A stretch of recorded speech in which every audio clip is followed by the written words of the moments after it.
Hey everybody, welcome to the Smell Podcast. I'm your host, Katie Boateng. This week, I'm excited to share with you all an interview with Joolz. She created a YouTube video series called Tales of Anosmia, which you can find online by going to YouTube and searching for her channel, Joolz Zenda, and that's spelled Joolzenda. Her videos are lighthearted and they help explain to people what it's like growing up with congenital anosmia. I'm going to go ahead and let Joolz tell her own story. So here's our interview.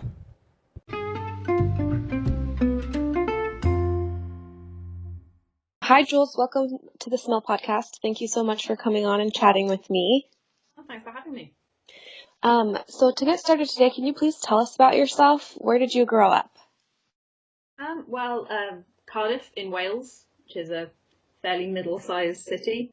Kind of ended up back here again, having gone away to university, so back in my hometown. So you grew up in Wales? That's pretty exciting. Is Wales in the United Kingdom?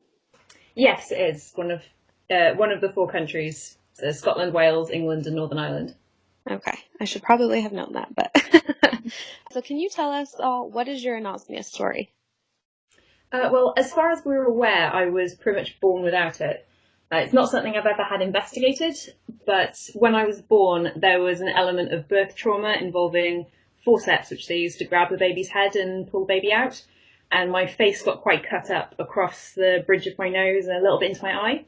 And my eye was fine and recovered, but my parents were kind of anticipating there might be some problems due to that damage, and I seem to have never been able to smell. So we're assuming that was the problem, but we've never had it looked into.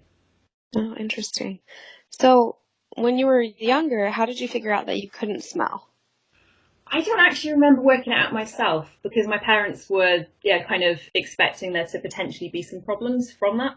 So I remember being aware of it at a very young age, like maybe 3 or 4 years old. And I remember my parents doing a little smell test to see if I could smell things. So I was given various things in paper bags and asked to breathe in and see what it was. And obviously I had no idea what anything was. Except one of them contained some of my mum's perfume, and I breathed that in through my mouth and gagged quite a lot. So smell is kind of an abstract concept. So what was that like for you as a child, having your parents try to explain that you should be experiencing something that you weren't? It's not something I really thought about that much, if I'm honest. It's only in the last maybe 5 or 10 years I've really been trying to think about what I'm missing out on. Because I think when you're born without it, you accept your reality, and all I know is how I perceive food and how I experience things. So, I know I can taste my food in a way that makes sense to me, so I wasn't really thinking about the extra element that I was missing out on, if that makes sense. Yeah, that kind of leads into my next question is, how did you come to understand that your perception of taste, like flavor and taste, was different than other people? I think the big one would be flavoured sweets, I think was when I was first aware of it, because most mixed various flavoured sweets pretty much are all the same to me. I can usually tell if it's supposed to be a citrus fruit or an other kind of fruit, because those are a lot more sour usually. But other than that, they're pretty much all the same thing. So I remember when the first Harry Potter movie came out, they had the Bertie Bott's Every Flavour beans that kind of came with the film as like a promotional thing. Uh-huh. And some of them had really awful flavours, there's a game now, isn't there, with the beans all look the same, and some are awful flavours and some are good, sort of as a roulette sort of thing. And I remember eating those as a kid, the Harry Potter ones, and people saying a certain flavour was absolutely awful, and they all just taste like sugar. So wasn't really aware of it. I've had those before as well, and I agree with you. It's just kind of like, oh, well, I think it's sweet, but I'm not really sure what else is going on. So on your YouTube channel, which is how I found out about you having anosmia, you talk about how much you like chocolate. So can you explain why you enjoy chocolate so much? I think it's a combination of how strongly sweet, but with the subtle bitterness to it is, and also the texture, because it's just a good combination of a few tastes that I can pick up, and also a really nice texture change as it melts, and it's just something very satisfying about it. And I'm never going to kick the sweet tooth because it's too good. Yeah. And what's your favorite kind of chocolate? Do you have a favorite? Oh, in the UK we have dairy milk, which is the one made by Cadbury's. I don't know if that's something you get in America. I don't know. I don't know if I've heard of it. But basically, yeah, any of Cadbury's chocolate, usually fruit and nut in that, I quite like, because again, nice texture variation. Yeah, and that also leads into the next question that I have for you is, as a congenital anosmic, how important is texture or how important is texture for you in the food that you choose to eat? It is so important. I don't know whether people who can smell are necessarily as aware, but yeah, when something has an unexpected texture, definitely, it can be really off-putting. And I'm not a particular fan of anything, yeah, that's like when you overcook vegetables and they get that little bit squishy and slightly not slimy, but you know, like loses any like crunch or solidity. That is just awful. But yeah, it really varies with different foods how much of an importance it is, but I'm definitely super aware of it. How do you feel about sushi? I'm just wondering. I've only tried it once. I'm vegetarian, so it's like I try things from various times to see, but yeah, the texture of raw fish is I don't think I could ever get past that. Right? That's what I was going to say. I don't like it at all. It's just kind of munching on something slimy. Yeah, because I mean, fish doesn't have a particularly strong taste anyway. So the fact that all you're really getting is the texture, and it's not something that I enjoy. Right. So on your YouTube series as well, you talk about how to figure out or how to tell if your food has gone bad when you can't smell. So how do you figure that out? There are some things, there are little tricks, but generally I go with paying attention to when you buy things or when you cook things and just using common sense on how old something is. With milk, like frequently I've gone to use milk that is just past its expiration and it looks fine. So you can kind of judgment call it, but you can definitely tell milk is off if you put a drop of it into some boiling water, because it will sort of turn into little bits and like curdle. And that tells you it's definitely on the edge, don't use that. And that's my only like trick that I've picked up really. But often I rely on my boyfriend quite a bit. I just, probably once every couple of weeks, I will shove some food in his face and just like, please smell this for me. Oh yeah, for sure. You definitely need somebody who has a functioning nose around to help you out with what food you eat. Yeah. So on your YouTube channel, you do have your video series about having anosmia. So how did you decide to start that project? Well, I started it nearly 3 years ago now, I think. And at the time, there wasn't really anything that I could find online about anosmia at all. Like, there were a few articles on like newspaper websites where they would be talking about somebody who had developed depression because of their anosmia or something like that, something that had a story angle to it, which is usually negative. And the only press I'd ever seen was from a negative context. And in general, there's been a few issues I've had with having no sense of smell, but in general, it's not been a problem for me. It's never had a negative impact on my life, really. And it was frustrating that every time I heard anything about it, it would be in a negative context. So I wanted to put something out there that had a bit more of a positive spin. Yeah, well, I appreciate your video series. It's really helpful. Thank you. And then just reading through the comments on some of your videos, it seems that there's a lot of people who appreciate that as well.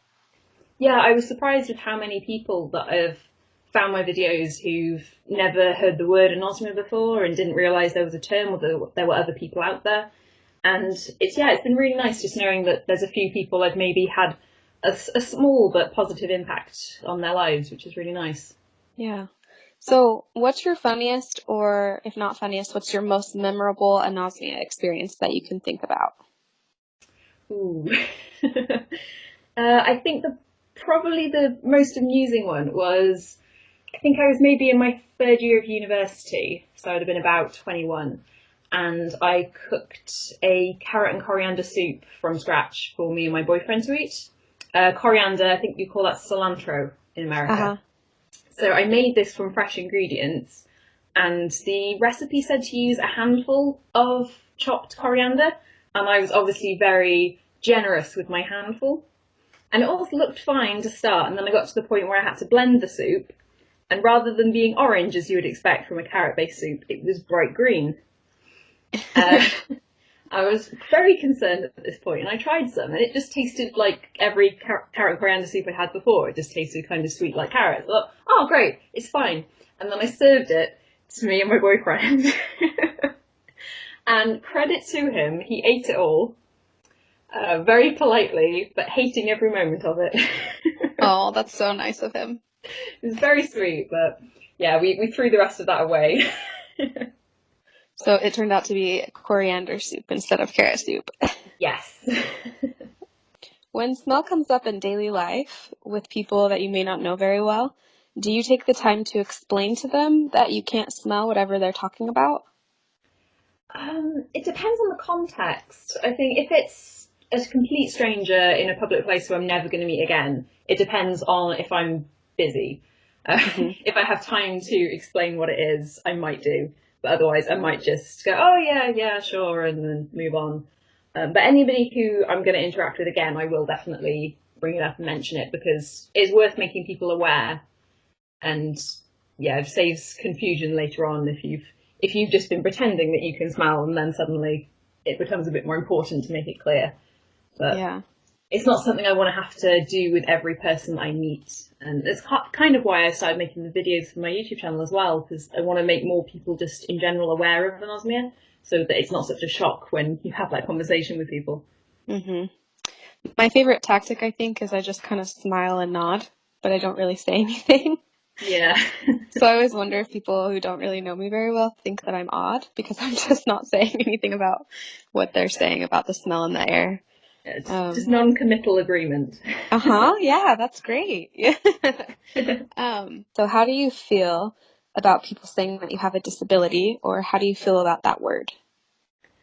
I'm very on the fence about it. I personally don't see my anosmia as a disability, but I kind of feel it should in a way be classed as such, because it is one of your senses that is missing. It's something that I've wanted to make a video about a few times, because I've made quite a few friends on YouTube who are disability bloggers, or just happen to have a disability whilst making other kinds of videos. And I would love to have a conversation with someone who has what I guess you think of as a more stereotypical disability. I don't know if that's the best word, but the sort of disabilities you'd think of if you were asked to think of a disability. And like, from having conversations with them, they generally say, yeah, that's a disability. It doesn't have to be debilitating or stop you from doing lots of everyday things. Disabilities can be quite subtle.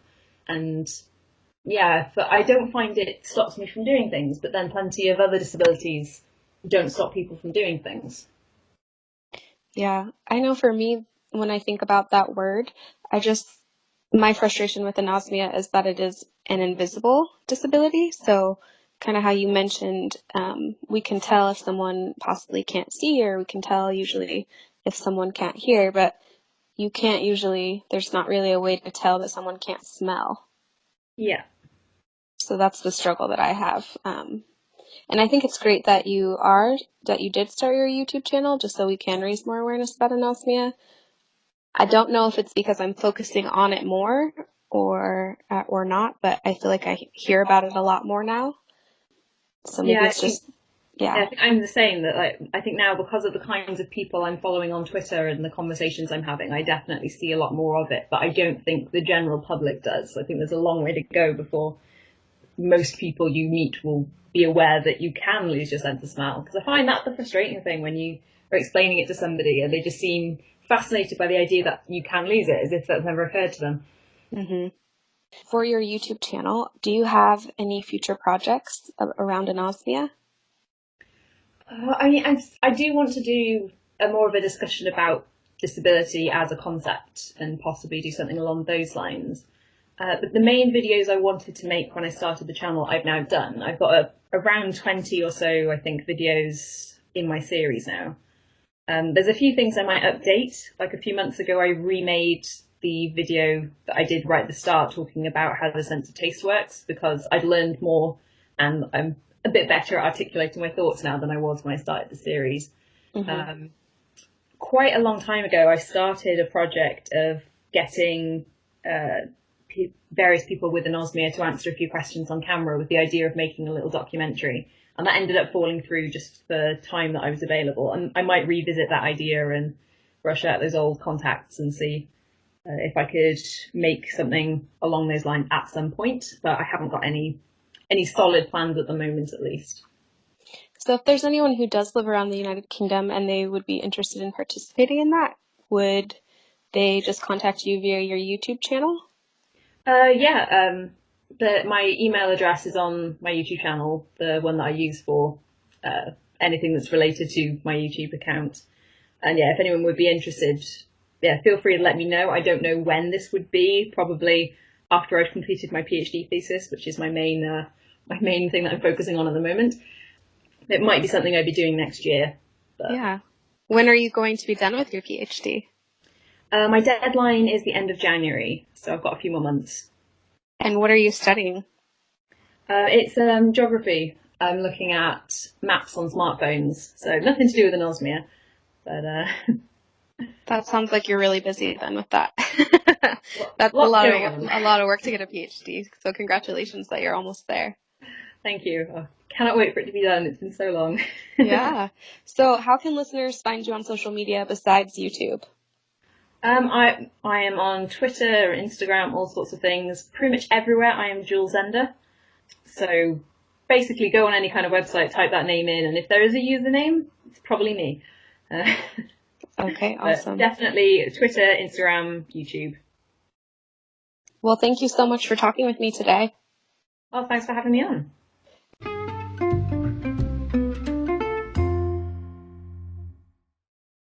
A shout out and a huge thanks to Joolz for agreeing to be interviewed for the podcast.